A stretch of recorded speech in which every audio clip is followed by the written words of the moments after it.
ନାଇଁ ଦେଖନ୍ତୁ ଗୋଟିଏ ଧାଡ଼ିରେ ଉତ୍ତର ଦେବି ଯଦି ଯାହା ଘଟିଗଲା ଦୁର୍ଭାଗ୍ୟଜନକ ଘଟଣା ଜଣେ ବିଧାୟକଙ୍କ ପ୍ରତି ଏଭଳି ଆକ୍ରମଣ ହେବା ଅନୁଚିତ ଜଣେ ବିଧାୟକ କ'ଣ ଘଟଣା କାରଣ କ'ଣ କାହିଁକି ଏଭଳି ଆକ୍ରମଣ ହେଲା ହଁ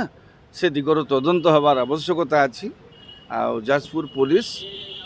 ସିଏ ଯେଉଁ ଅଭିଯୋଗ ଆଣୁଛନ୍ତି ଲିକୁ ସାହୁ ଯେଉଁ ଅଭିଯୋଗ ଆଣୁଛନ୍ତି ହଁ ତାଙ୍କ ଅଭିଯୋଗ ଉପରେ ତଦନ୍ତ କରୁ ହଁ ଯଦି ପ୍ରତିପକ୍ଷ ପ୍ରଣପ୍ରକାଶ ଦାସ ବା ତାଙ୍କ ଭାଇଙ୍କର ସମ୍ପୃକ୍ତି ଅଛି ବୋଲି ସେ କହୁଛନ୍ତି ଯଦି ସେ ଘଟଣାରେ ସମ୍ପୃକ୍ତିର କୌଣସି ପ୍ରମାଣ ମିଳେ ତେବେ ସେମାନଙ୍କ ବିରୁଦ୍ଧରେ କଠୋର କାର୍ଯ୍ୟାନୁଷ୍ଠାନ ବି ଗ୍ରହଣ କରାଯାଉ ନାହିଁ ଯଦି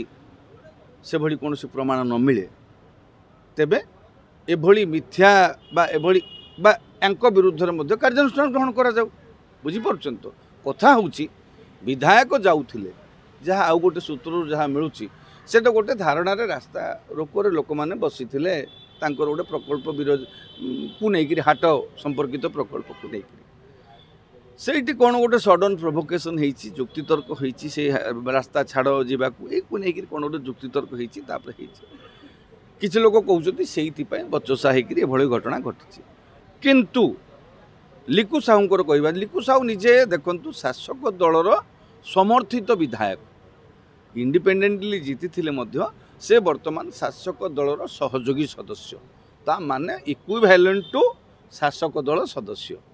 ତେଣୁ ଜଣେ ଶାସକ ଦଳର ସଦସ୍ୟ ଯଦି ଏତେ ମାନେ ବିପଦରେ ଏଭଳି ଭାବରେ ଅସହାୟ ହେବେ ସେ ନିଜେ କାଲି କାନ୍ଦିଛନ୍ତି କୁଆଡ଼େ ଜଣେ ଶାସକ ଦଳର ସଦସ୍ୟ ଆକ୍ରମଣର ଶିକାର ହେବା କାନ୍ଦିବା କେତେ ସେ ଅସହାୟ ତାହା ପ୍ରମାଣିତ କରୁଛି ସୁରକ୍ଷା ବ୍ୟବସ୍ଥାର ତ୍ରୁଟି କି କିଛି ସୁରକ୍ଷା ବ୍ୟବସ୍ଥାରେ ତ୍ରୁଟି ନିଜେ ସେ ତାଙ୍କର ସେଇଟା ତାଙ୍କର ଯିଏ ସୁରକ୍ଷା ଦାୟିତ୍ୱରେ ଥିଲେ ସିକ୍ୟୁରିଟି ଇନଚାର୍ଜ ଥିଲେ ପିଏସ୍ଓ ସେ ସେଟା କହିବେ ତାଙ୍କୁ ରାଜସାକ୍ଷୀ ଭାବରେ କରିକି ପୋଲିସ ମଧ୍ୟ ପଚାରୁ ଘଟଣା କ'ଣ ହେଇଛି ସେ ତ ସରକାରୀ କର୍ମଚାରୀ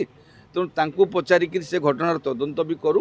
ଏବଂ ସରଜମିନ ତଦନ୍ତ କରୁ ତଥ୍ୟ ନେଇକରି ଭିଡ଼ିଓ ସିସିଟିଭି ଫୁଟେଜ୍ ନେଇକରି ଯାହା ତଥ୍ୟ ଆଭେଲେବୁଲ୍ ରହିଛି ତାକୁ ନେଇକରି ପୋଲିସ ନିରପେକ୍ଷ ଭାବରେ ତଦନ୍ତ କରୁ କାରଣ ଜିନିଷ ହେଉଛି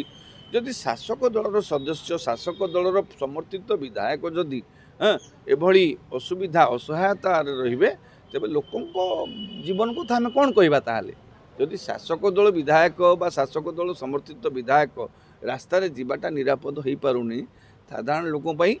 କିଏ କହିବ ତାହେଲେ ତେଣୁ ଏଇଟା ଏ ଘଟଣାର ନିରପେକ୍ଷ ତଦନ୍ତ ହେବା ଦରକାର।